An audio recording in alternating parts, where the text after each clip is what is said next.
पाकिस्तान की कैद से भागकर आए हिंदुस्तानी सैनिक अपनी आंखों के सामने हिंदुस्तान की सरहद को इतने करीब देख के बहुत खुश हो जाते हैं। जैसे ही सैनिक हिंदुस्तान की सीमा की ओर आगे बढ़ते हैं, पीछे से पाकिस्तानी सेना उन पर गोलियां बरसाने लगती है और एक हिंदुस्तानी सैनिक घायल हो जाता है। घायल सैनिक को पत्थर के पीछे बैठाकर एक हिंदुस्तानी जवान भारत की सीमा की ओर दौड़ पड़ता है। पीछे से पाकिस्तानी सेना लगातार उस पर गोलियां चलाती रहती है। गोलियां चलते देख हिंदुस्तानी सेना भी जवाबी फायर शुरू कर देती है, लेकिन हिंदुस्तानी सोल्जर देखता है कि गोलियां उन पर नहीं बल्कि एक पाकिस्तानी सैनिक पर चलाई जा रही है। यह समझ के ही हिंदुस्तानी सेना फायर रोक देती है। उधर वो हिंदुस्तानी सिपाही गोलियां खाते हुए लड़खड़ाते कदमों से किसी तरह हिंदुस्तान की सीमा में पहुंच जाता है। जैसे ही वह बोलने वाला होता है, मैं हिंदुस्तानी सिपाही हूं, उसी पल पाकिस्तानी सेना उसके सीने को गोलियों से छल्ली कर देती है और हिंदुस्तानी सैनिक जमीन पर गिर पड़ता है। जब हिंदुस्तानी सोल्जर पूछता है कि ये पूरा मामला क्या है, तो पाकिस्तानी कहते हैं ये एक भगोड़ा देशद्रोही है, चाहे तो इसका आई कार्ड चेक कर लीजिए। जैसे ही हिंदुस्तानी कैप्टन उनका आई कार्ड देखता है, वो आई कार्ड पाकिस्तानी आर्मी का था। 1971 की जंग के दौरान कुछ भारतीय सैनिक पाकिस्तान की सीमा के भीतर पकड़ लिए जाते हैं। पाकिस्तानी हुकूमत सारे भारतीय सैनिकों को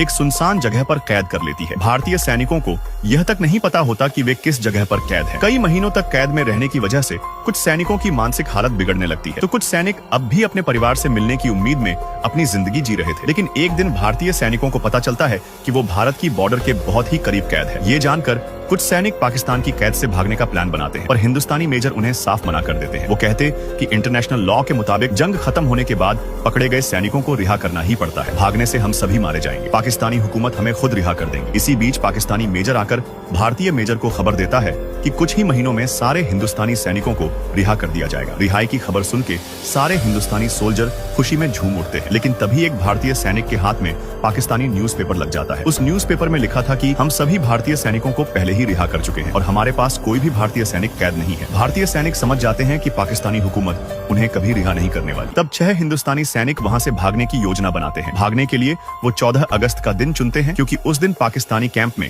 अपनी आजादी का दिन सेलिब्रेट करने वाले थे। लेकिन भागने के लिए उन्हें पाकिस्तानी सेना की वर्दियों की जरूरत होती है, इसलिए 2 हिंदुस्तानी सैनिक अपनी वर्दियों पे कलर लगा के उसे पाकिस्तानी वर्दी बनाने में लग जाते हैं। भागने के लिए एक धमाके की जरूरत थी, इसलिए वो माचिस की तीलियों से एक देसी बम तैयार कर लेते हैं, जिसे 14 अगस्त की रात को धमाका करने के लिए रखा जाता है। लेकिन 14 अगस्त वाली रात को जब बम ब्लास्ट करने एक सैनिक जाता है, तब दूसरे सैनिक को पता चलता है बॉम्ब तो पानी में भीग गया है, अब बॉम्ब ब्लास्ट नहीं हो सकता। जब ये बात हिंदुस्तानी सूबेदार को पता चलती है, तो वो खुद को एक कमरे में बंद करके वहाँ रखे बॉम्ब को खुद पे फोड़ देता है। उस धमाके में पूरे कैंप में अफरा तफरी मच जाती है। इसी का फायदा उठाकर 5 हिंदुस्तानी सैनिक पाकिस्तानी मेजर की पत्नी की गाड़ी को हाईजैक करके हाईवे की ओर भागने में सफल हो जाते हैं। हाईवे तक पहुंचने के बाद वे मेजर की पत्नी को सुरक्षित छोड़ देते हैं, लेकिन पाकिस्तानी गाड़ी का ड्राइवर अचानक एक हिंदुस्तानी सैनिक पर गोली चला देता है। आगे के पार्ट के लिए चैनल को सब्सक्राइब जरूर करें।